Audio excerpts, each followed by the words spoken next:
you guys? How are you doing?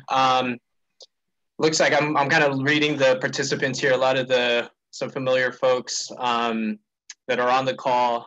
If I haven't met you before, welcome. Again, thank you to AIA and Will for just giving us the opportunity and the platform to be able to really try to hone this down a little bit. And really appreciate the time that you've given us. I'm going to try to kind of go through the presentation really quickly. And I think the biggest benefit's going to be the biggest value is going to be the questions that I can hopefully answer. So without further ado, I'll just get right into it. So like Will was saying, we've really had a significant amount of issues with the current standard that LADWP is implementing into in regards to LADWP staging area. There's obviously the pad mounted requirements for developments, and the impacts on this private property staging area has been really a game changer. Really, we're losing units, square footage. So I kind of want to go through kind of where we're at with everything. What the staging area is. If we don't know of it yet, I'll go through that quickly, and then also basically what ways that we can mitigate some of these items. So this is the kind of the topic of discussions today. Number one, we'll go over the staging area requirements, the variance request forms and that process, the staging area impacts, how to engage other city agencies involved in the variance approval process. So, urban forestry, LADWP, Department of Bureau of Street Lighting. So there's other agencies that have to kind of get involved, and that's going to be a really important step that we need to identify. What other California public utility agencies are doing. So we wanted to really differentiate what Edison does versus LADWP or SDG&E does or PG&E up north does. That's a little bit different in regards to how they access equipment, how they stage the equipment, and how they install it. So we'll go through that and how everybody on this call can help, and how we can continue to really spread awareness to the issue at hand. And I'll kind of provide a status on, from kind of when this all started about a few months ago, and where we're at today with the department. So those are kind of our talking points today, and then obviously we'll leave it up to a bunch of questions at the end. Okay. So just to summarize, the construction standards for the LADWP transformer pads, the switch pads, and accessibility to them has been posing a challenge to the development teams, right? So from the architect standpoint, from the civil engineer, even from the GC that's actually constructing these projects, the issue at hand is really, when it boils down to it, implementing a 18 by 30 or a 30 by 38 staging area in the private property within your property is really a huge impact.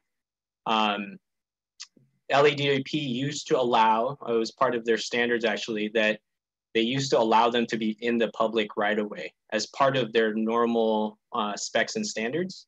That has now changed, and they are going back to basically, per their standard, everything needs to be on private property.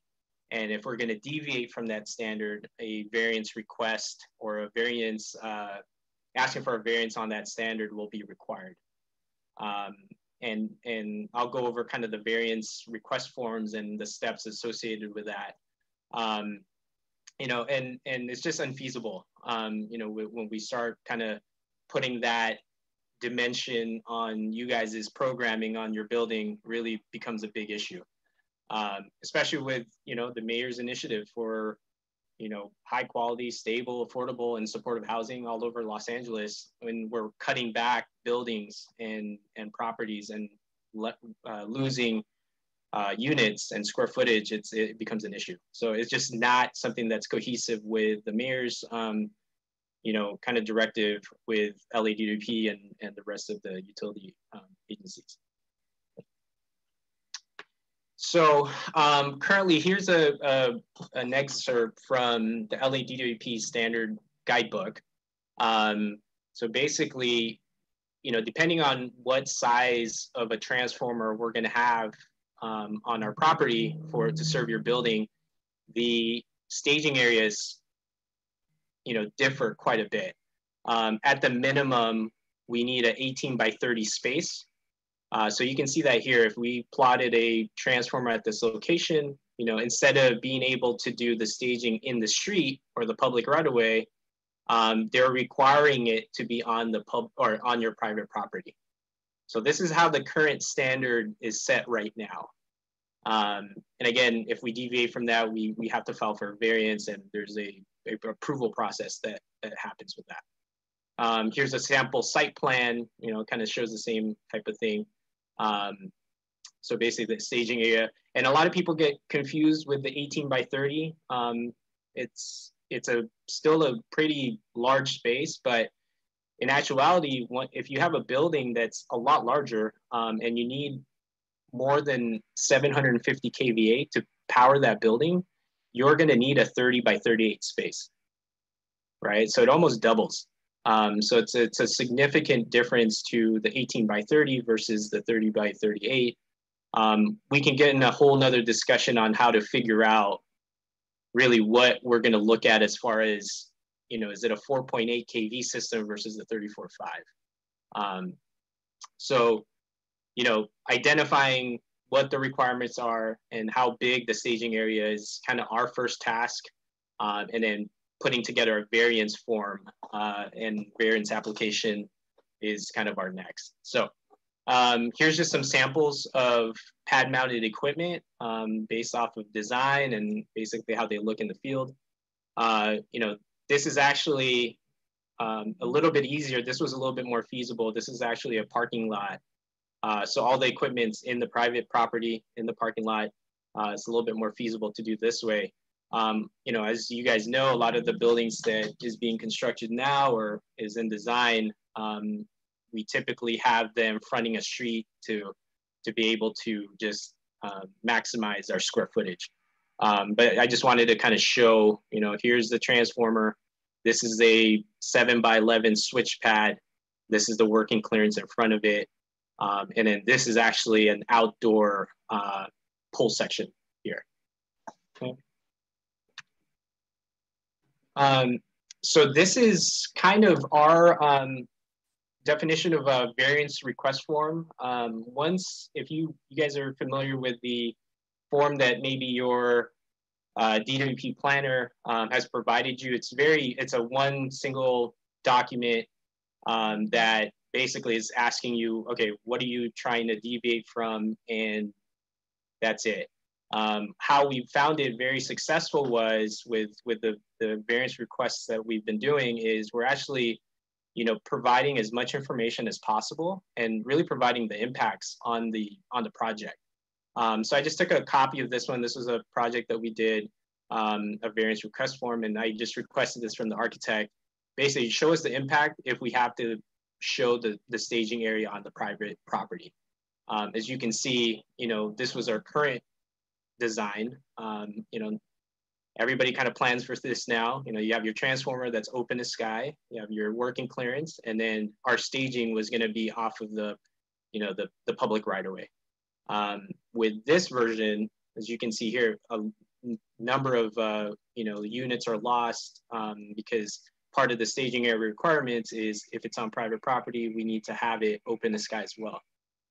So that's a big issue. So when we start presenting kind of the before and after and how ridiculous this ask is, you know, we've been able to get a little bit more of a positive response from it.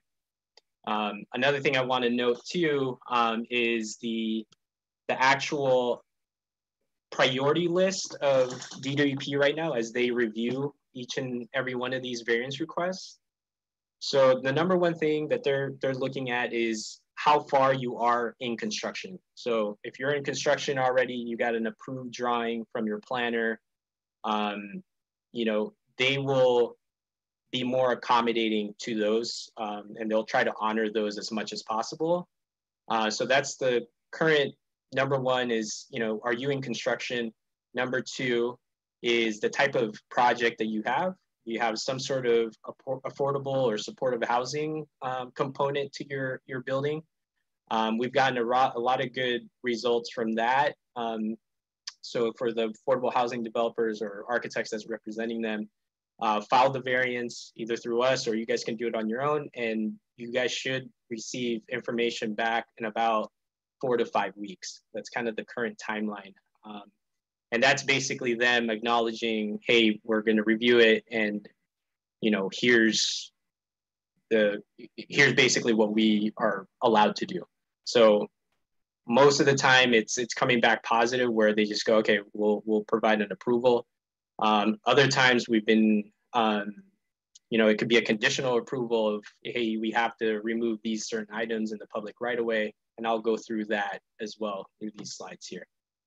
So again, number one would be kind of how far you are in the design process. Is it a, you know, ready for construction set of drawings, or are you in construction is a number one priority. Number two is it's some sort of affordable housing, supportive housing kind of project that tends to take more precedent right now. And then number three is kind of how far you are along in the design process.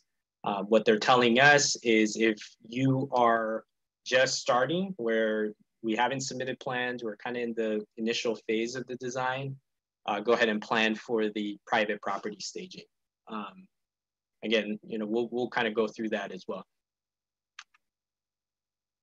So here's a sample of a project that we've done. So the application is what you see on the left here. You know, like I said, it's just a 1 sheet, 2 sheets of information. So again, we try to accompany it with as much information as possible, to where the planner takes a look at it. He can summarize what we're asking for, and then he has to then ship it out to the district. The district's just another word for the construction district. They're the ultimate ones that really take a look at it and provides their blessing or not. And that's basically how the variance process works. You know, again, you know, right now, depending on what kind of, where you're at and what type of project, it's roughly taken about 4 to 6 weeks just for a response. And then, you know, that's either you get approved or not approved, or some sort of conditional approval, okay? So this one was a project that we got approved. So basically, here's the actual response from DWP.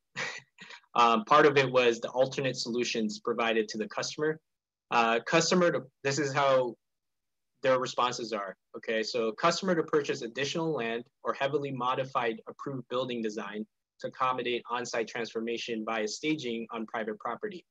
Proposed to build a customer station, which increases cost, complexity, and timeline on customer's project. So that was their response to us. But then they also gave us this variance is approved with contingency.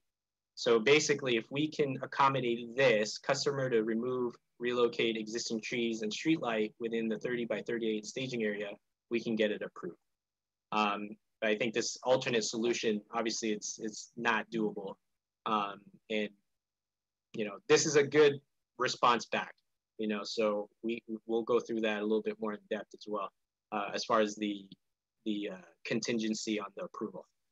Okay, so that's pretty much what you guys will see when you guys apply for it. So this is that project. Basically, we just took a screenshot of kind of where we were plotting the 38 by 30 staging area. Obviously, there's going to be issues because where we have it plotted right now, there's a street light there and also a tree to be removed.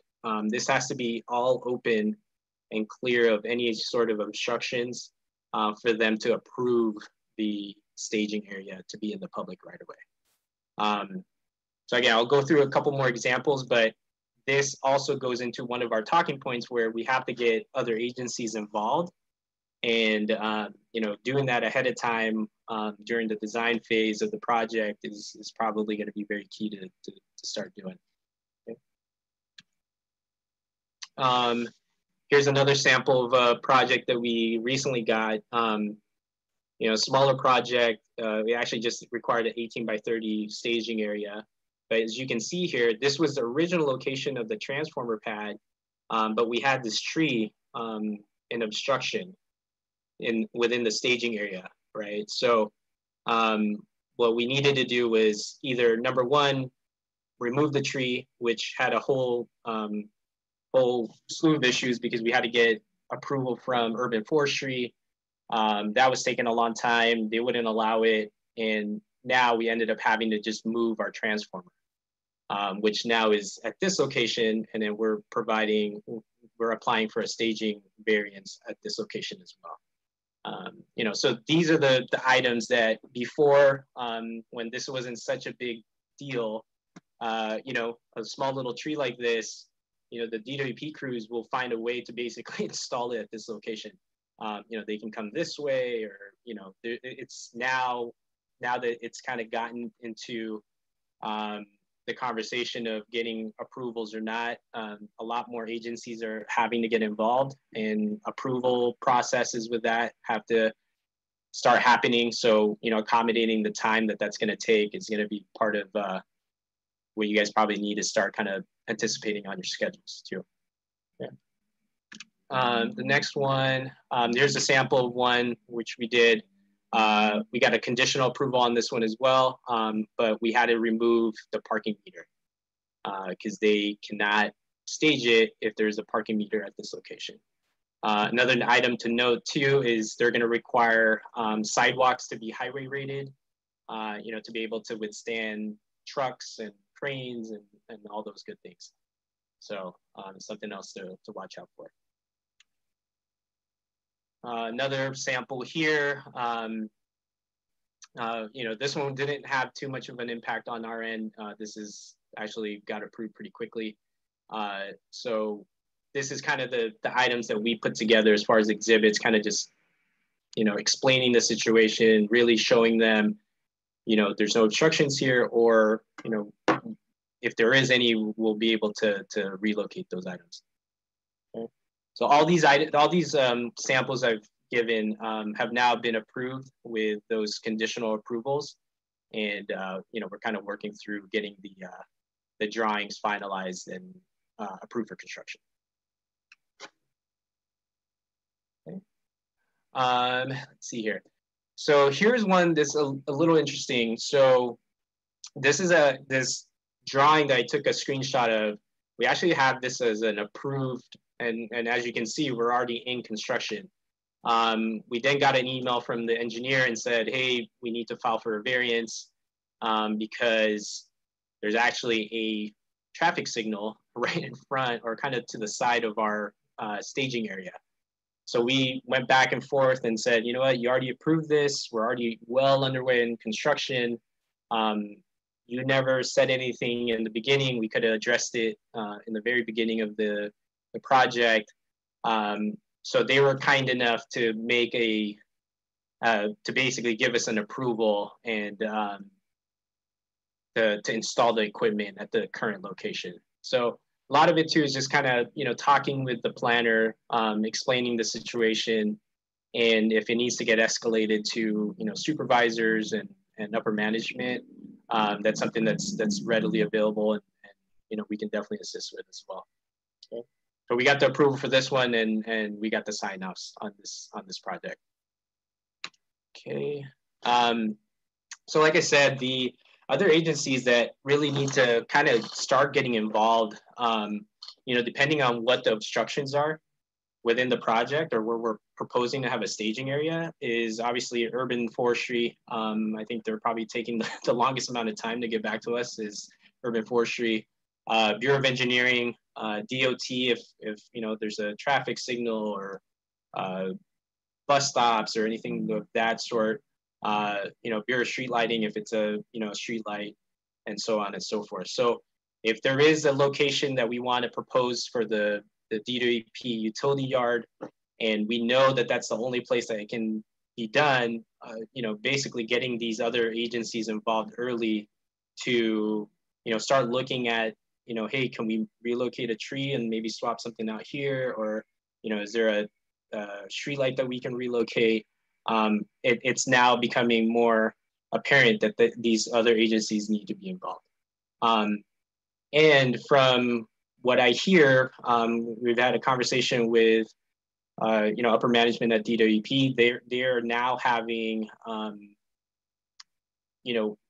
pretty much open conversations with all these other agencies as part of city planning to discuss these items. So as of the last time I've heard, they've had pretty good conversations with each of these departments to address, hey, we're requiring more staging, and supposedly we're supposed to get a little bit better responses from the other agencies if we need to, get approvals from those specific agencies. Okay. Okay, so what other California public utility agencies are doing? So this is a Edison project. This is in Santa Monica, and basically we have our equipment is actually inside of a room. This is a transformer vault room, and we're actually allowed to bring in all the equipment through this small little alley, and Edison doesn't see an issue with that. We've gotten these, we're in construction, and we're approved for construction on these drawings. The next slide will actually show you, basically it's a 20-foot public alley, and we're able to put these types of equipment in here within the building itself. This wouldn't fly at all, or not even close to it, at DWP's territory. So this is it's just a sample that we provided that, hey, this is what Edison is able to do versus what DWP is able to do. Okay. Some other ones this is San Diego Gas and Electric. This is just a couple projects that we've worked with in the past. As you can see, they're a lot more lenient as far as a utility. Their transformer is actually not even in your property on this specific design. It's actually in the public right of way, and it's serving this building here. And obviously the working clearance is actually oozing out into the street, and obviously the staging was not an issue here. This one, they have it in their property, but as you can see, the working clearance is actually in the public sidewalk. So I can imagine the way they installed this was basically pull a truck up here, crane the transformer in, and the working clearance is, the public right of way. Currently, right now, DWP does not allow any sort of working clearance, any sort of, obviously staging, but more significantly, the working clearance isn't even allowed on the public right of way. So everything has to be on your property. So we just wanted to show some examples there. Here's an interesting one. This is also in San Diego Gas and Electric territory. You can see multiple pieces of equipment that, they're transformers on their property, but everything else is in the public right of way.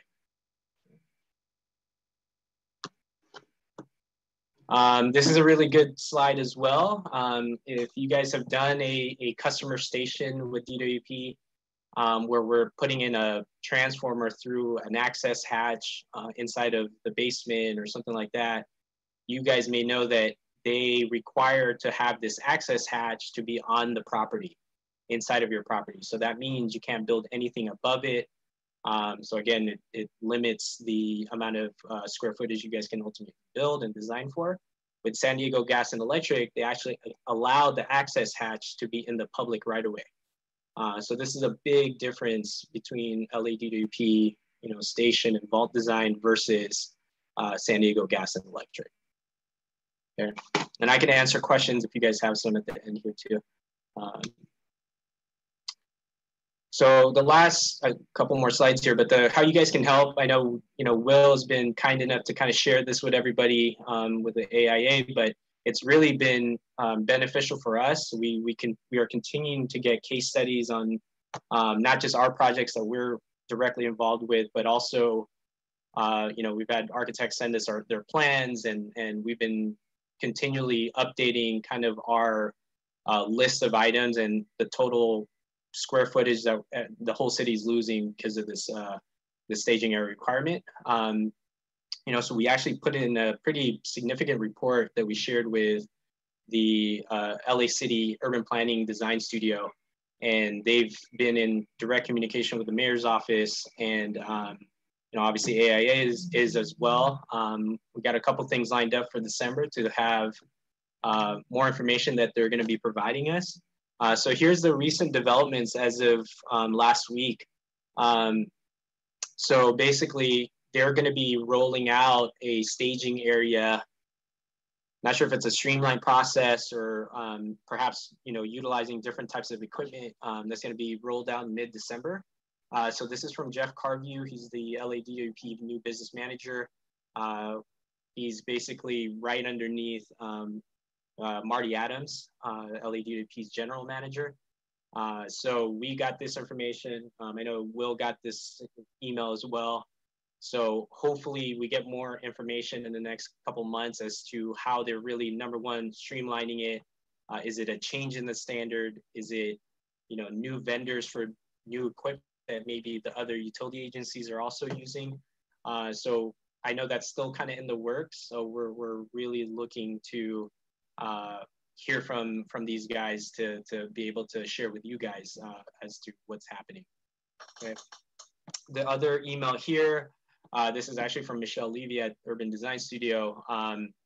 You know, they basically send it over. They send our report with all that information that I just shared with you guys to the Mayor's Office of Economic Development.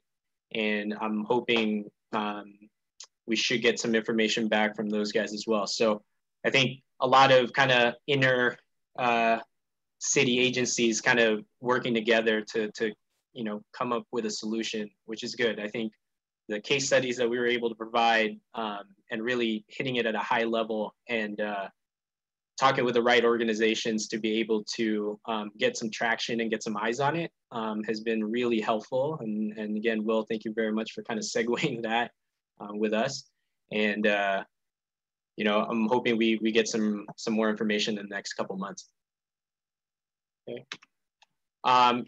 Questions. Also, in the meantime, I think, you know, if you guys have projects that need the staging and is requiring public property staging to save the design of the building, you still apply for it. Still apply for the variance, you know, either through us or through whoever.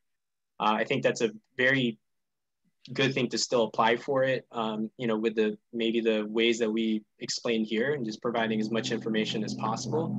And, you know, and it can get looked at and basically get reviewed, and you know, you guys can get the next steps after that.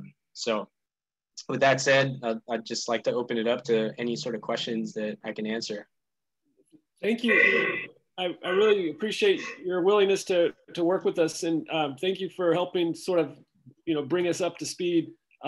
First of all, I want to thank Michelle. She's on the call. She's from the LA City Planning Urban Design Studio. Michelle, thanks for joining us. And I also want to thank Brian Lane for sort of bringing this to my attention and for connecting us with Ian. We do have quite a few questions here, and we're a pretty small group, and we have about 30 minutes. So I would enjoy if everyone that had questions in the chat, if you want to just address the camera or your phone and share that. I think, you know, Angela, you have some really good points. John Kaliski, Dan Herman, and Seth. Do you want to bring some of these discussions? I feel like you know, between now and 1 o'clock, I'd really like to know as much about strategy as possible so that when we do interact with DWP, we can be as effective as possible, as well as when we work with the mayor's office and LA City Planning. So with that, I encourage your participation. Angela, do you want to go first since you had one of the first questions? Sure. Hey, Will. I was just wondering why this came about. Is it a union getting back at the city for some reason, or is it a real safety issue, or is it the equipment changing, or what is the reason why this is changing? We have projects under construction, but so far none of them have had to move this staging area onto the private property. One's affordable housing and one is market rate with a tiny inclusionary piece of it, but I haven't had to do this yet. Yeah, good question. Well, the genesis of it was actually just due to the unsafe conditions that the construction district was basically having in installing the equipment. And that got derived actually from the tighter alley type of installation. So, you know, if it was an alley type of, you know, utility yard, you know, where you have like a 18 or 20-foot alleyway, the LADWP planners and engineers were designing them to have it installed that way, and then also stage in the alley, which they found very unsafe. You know, the alleys typically have power lines where they can't boom equipment over. So that is basically kind of what stemmed it. I want to say about 8 months ago, we got some calls and you know, basically the planners were saying, hey, we got to look for other options here because all the alley type of installations that we were doing in the past just weren't getting approved. So I think it was, you know, part of it was the construction district having really safety issues, and it became a labor dispute, a union labor dispute with the district and the planners. And that's kind of where we're at right now. As far as the solution, from what we've heard in the last couple months, is part of it was, you know, if we have to file for a variance on every job, right, which is what it's sounding like, because you have to for it to make sense, for the building to make sense, it has to be staged off the public right away. If we have to file for a variance on every single job, I think there's something wrong with the standard. So that has been always our angle on the communications with DWP. And I think that's kind of the resonating factor. So what potentially may happen is a vendor change on the equipment, maybe the craning equipment DWP is using, or the cranes that they're using, there may be an update of that, or a third-party craning company or outrigging company that can install for them, was the talks, or from what I hear is what the talks are. So those options are hopefully is what is going to be available to us. And, you know, number one, we could stage on the public right away without having to do a variance. And number two, maybe potentially in the future, having alley staging or alley installations be an option again. Yeah, or just making the public area more safe. You know what I mean? Like, it's ridiculous to think that all of this space is now going to go on private property and we're going to be taking housing units away when no one's talking about more housing units. Right. And all of a sudden we're making this big change. And this happens once every decade, or when do we even need a staging area at a transformer? Really, it's I mean, in their eyes, right, in DWP's eyes and utilities' eyes, it should be for the life of the building. But you know, that's not realistic. You know, you install it, and if you ever have to maintain it, there's ways to do it. You know, again, other utility agencies are doing that. You know, they've done them in the past the way it is right now. So kind of imposing this private property staging is just it's a hard ask. So yeah. I mean, my excuse me, my understanding of the purpose of the staging area is to replace, you know, set up a crane and replace a transformer, right? That piece of equipment, you know, only fails every, you know, 10 years or plus or minus, right? So it's a very, very infrequently used space, you know, for this purpose. Is that correct? Correct. Yep. Yeah. 100%. And for DWP, they want to be, you know, they make sure that they don't have to come back. You know, ideally, these transformers don't fail. They design for, you know, transformers to be able to serve, you know, 80, 100 years. I mean, there's transformers in the city that's the way it is right now. So, I mean, 10 years to say you're going to maintain it every 10 years is just, that doesn't seem like it's even that frequent, to be honest. So.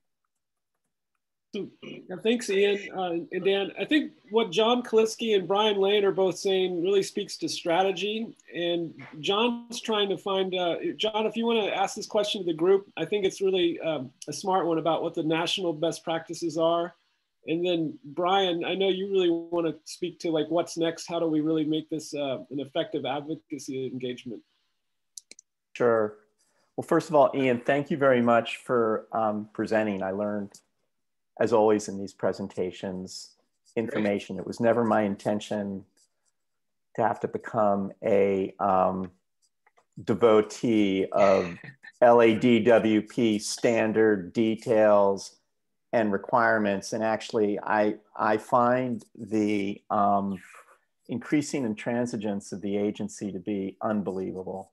I think that you're only touching the tip of the iceberg here, because we're only talking about the on-site transformer issues, but the issues go way, way, way beyond that. They go to the fact that the folks who design the customer service stations aren't the same people who design the on-site above grade pads. They won't talk to each other. They won't coordinate with each other. If you go down the route with an on-site pad and you discover you can't do that and you have to go to a customer service station, you have to start the entire process from scratch. Yeah. Months and months of delay occur. I also find that LADWP doesn't want to go into alleys except when there are power lines overhead on public streets. Then they insist that you go into alleys. So they contradict themselves. They're not consistent. They require variances for everything.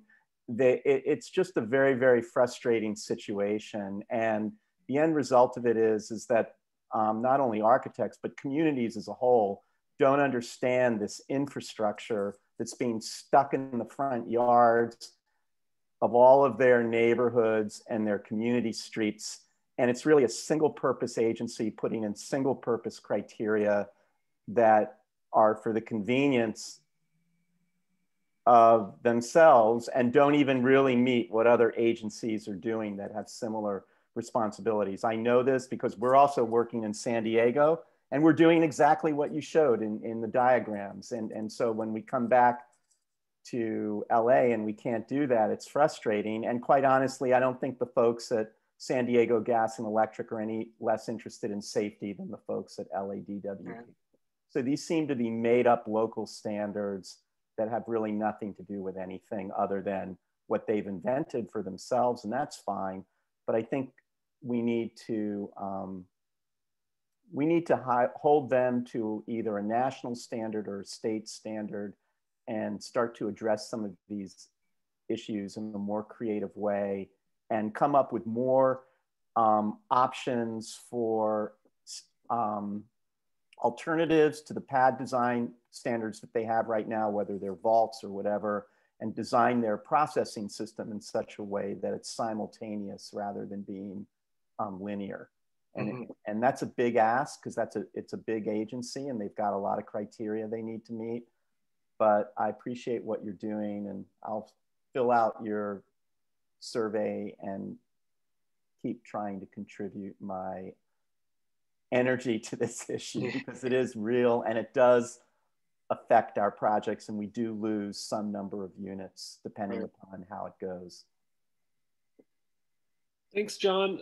Thanks, Brian, did you want to help sort of recommend your next steps? I don't know if I have all the recommendations, but I first want to say thanks to Ian for like carrying the water on this thing and organizing some of this material. It's been great to kind of have you as the one-stop shop right now for this, but I see that there's a swell of AIA members that are experiencing this all over the city, which we kind of saw that it would just snowball as soon as we saw this starting to happen. So I am interested in how we get to the next level, how we escalate all of this, how we make sure we get all the people that are that can help us, but are also accountable at the end of the day. Who is responsible for this? So my thoughts go straight up to the mayor's office, but like I know it's way more complex than that. So I'm interested in what our next steps are for strategy. I think some of the things that Ian is putting together can help us have, an agenda, a platform for, showing what other jurisdictions do, coming up with ideas, whether it's equipment changes, other options, and things like that. So I think those are all things that we should kind of collect in a nice form, so that when we start to get the right audience, that we can draw all those people into the conversation productively. And I'm also sitting here wondering, what are the DWP people thinking? Like, what, when someone's talked to them about this, have they started to think creatively about solutions as well? Like, we're thinking of things, right? We're trying to throw out, well, maybe it's an equipment thing, maybe we can do this or that. But like, is there anyone at DWP that's tasked with actually solving this, or starting to solve this? Or are they just still sitting there thinking that this is going to be status quo? So that's just a question. And then the last thing that I have, obviously it's kind of lower on the list, unfortunately, but I mean, everyone's seeing it. Like, we're losing street trees, heat island, we're losing landscape around these things. I mean, I used to landscape around these things, but what I'm seeing nowadays are like concrete jungles around all this equipment. You can't even plant low level, ground covers and things. So it's getting really nasty. And to John's point, it's just looking awful and I think that's why planning doesn't like to see what's going on, but like, it's out of control. We can't control it anymore. So anyway. Thanks, Brian. Yep. Michelle and Holly and Denai from the Urban Design Studio, I'm really thankful that you're here. Do you want to share a few thoughts on what you would recommend for us as we put our advocacy efforts together? Hi, Will. This is Michelle. I think, it seems like the right approach. I know that the mayor's office is trying to bring together multiple city departments to try to find a resolution. And I had heard that they're working towards resolving this issue before the end of the year, but I don't have more specific information at this point in time. But if we hear anything, we will certainly share with AIA. But yes, absolutely. From an urban design standpoint, there's nothing about these transformers that is kind of meeting our citywide vision or policies for the public right-of-way. We have seen them as kind of a necessary evil, but we look forward to, a future solution that places these out of the public view and underground in the public right-of-way. It seems like there are many options on the table that have been presented. And I really liked Ian's description of what other utilities are doing and allowing. And thanks for having us. Yeah, thanks, Michelle. Thanks, Michelle.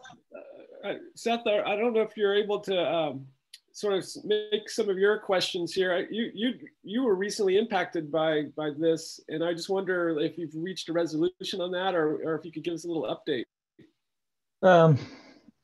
Yeah, so I do the multifamily projects at Abramson Architects. We've got one project over by Century City that we were working with the LADWP service design over 2 years ago. And, our pad equipment layout is literally a sketch that they gave us. And we had staging in the alleyway. We went through commission, got planning approval. We're well into permitting with TBS. And then we all of a sudden get an email from, the approval side of DWP saying, hey, now we're enforcing the staging area on site. You guys got to figure this out. Luckily that's a client that is established enough and connected enough that they kind of use their own connections with the city DWP. I don't know exactly who they worked with, but we're getting a variance approved on that one. And I kind of discussed that project at length with Ian as well. Yeah, that was a project that was, it was acceptable for 2 years, and then somebody else looked at it and said, that they changed their mind, or, and that would lose an 18 by 30 is, that's a large studio or junior 1 bedroom all the way up the building. So yeah, we're losing 6 to 12 units depending on the project. And these are, mostly I do market rate with TOC or density bonus affordability. So as far as affordability, we're only talking probably 1 unit.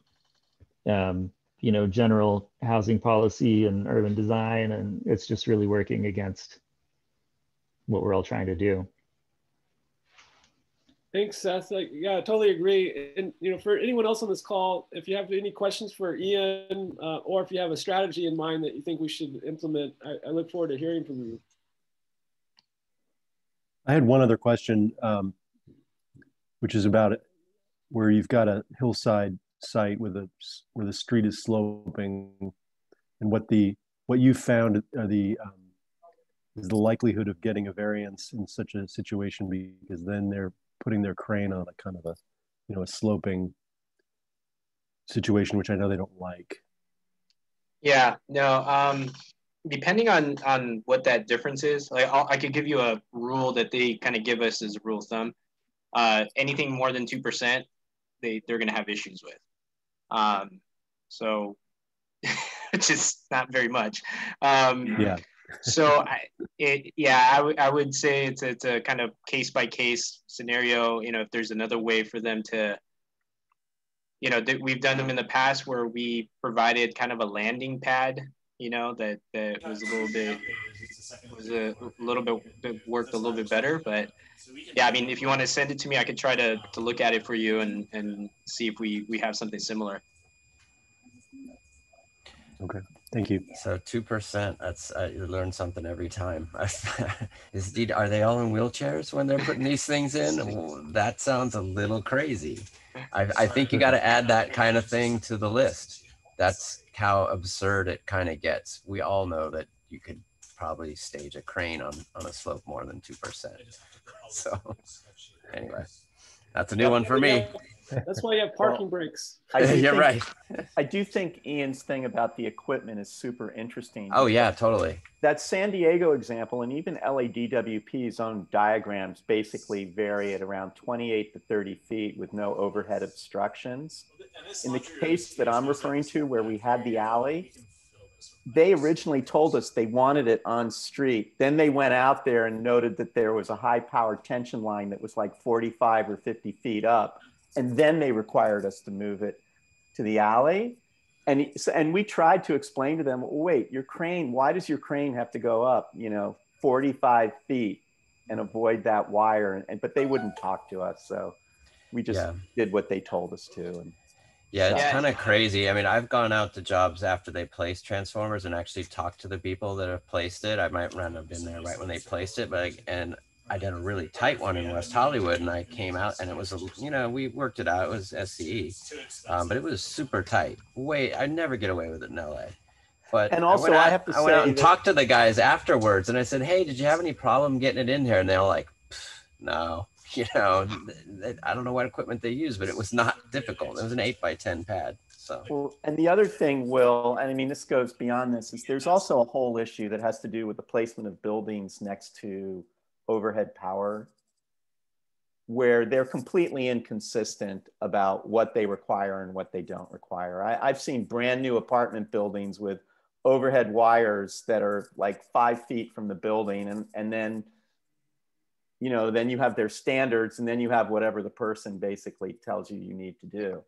It's the one, there's a gatekeeper that, the pole spotter is kind of AKA the gatekeeper, this whole thing, how much can we build? And that's a whole different discussion that we could probably get into. And, Brian's shaking his head there. I know.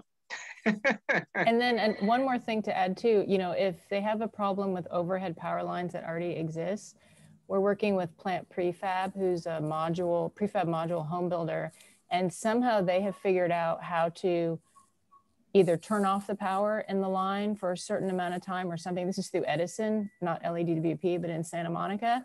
They can turn off the power and actually crane their modules in on a site and then turn the power back on. So I think we have to push back on LADWP for the ridiculousness. I have a similar project where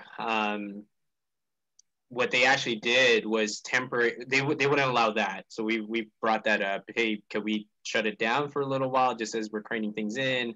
Maybe put some insulated blankets over the power lines, because they used to do them all the time. Not in just Edison, but DWP as well.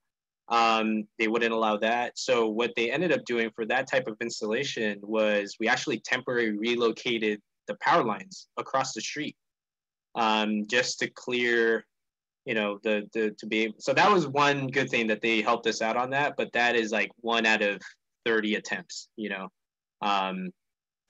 You know, so and you're absolutely right, John. It's not consistent. You know, there's the gatekeeper that, you know, hey, do we talk to this guy? Do we talk to this person? Are they going to allow it? Oh, you know, so we do a lot of that where let's figure out who it is that's in charge of this specific area. And it's like, oh, we already know that's going to be a no, or, okay, we may have a better shot with this, right? And it shouldn't be that way. You know, so it's a tough, it's a tough rope to kind of, you know, walk through, but yeah. Thanks, Ian.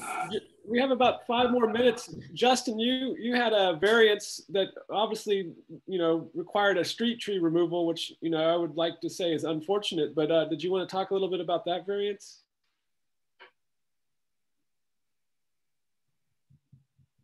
Oh, is that Justin? He might not have audio. One thing that we have a few more minutes, so if anyone else on the call would like to share anything, please do. One opportunity, I think we all may have noticed that our dear friend Mia Lara has recently been appointed to the DWP Commission. So if anyone here on the call has a really strong relationship with Mia, maybe we could, you know, work together and present this to her. I have a quick question, Ursula. Hi, Ian, and hi, Will.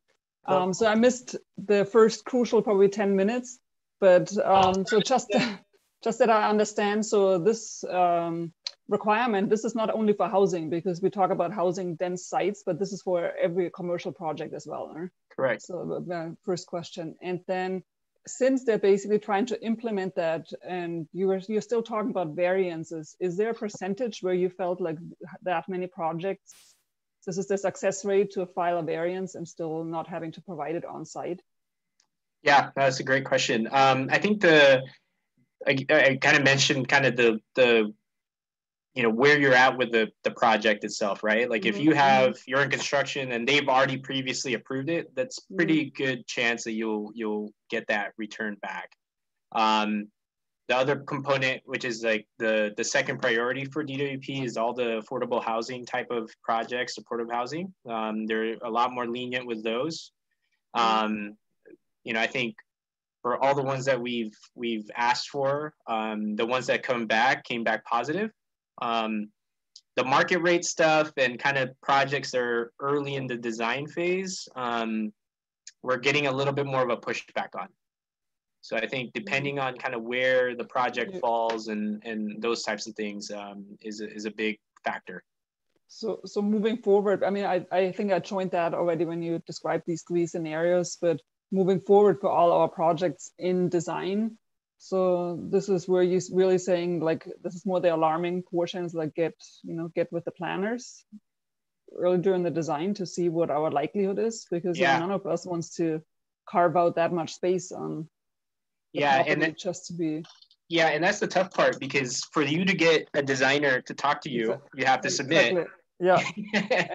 So that's you know, to John's point, that's another slew of issues, you know. So you know, we've been able to really try to figure that out where, you know, we'll put a concept design, concept electrical set of drawings, just to get in queue to have the planner talk to us, right? We compiled the submittal packages and the submittal sets with enough information so we can start that conversation to file for a variance so we know how to design the building.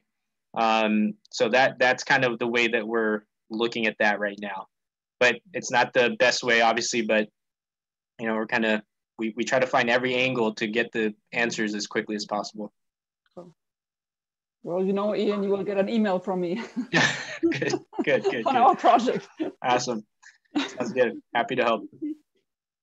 Yeah, thank you. Well, so we have a few minutes left. Anybody else have some final thoughts? Or we do have a meeting confirmed for December 16th, and I'll make sure everyone on this call gets an invite to that. In addition, we have our annual legislative day at City Hall, and I would love for everyone here to sort of register and join us for those meetings, and then we can bring to more people's attention these challenges that we're facing.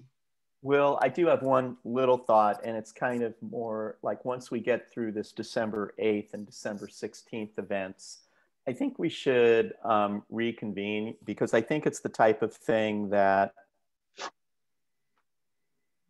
I feel much more confident now from like where I was a year ago when I first mentioned this issue to you, and other people have mentioned it to you, that we're kind of understanding where this is all coming from and what it is. But I do think that AIA as a whole needs to, depending upon how things go in December, write a letter, write an editorial, etc., and really call them out if we don't feel like there's going to be progress.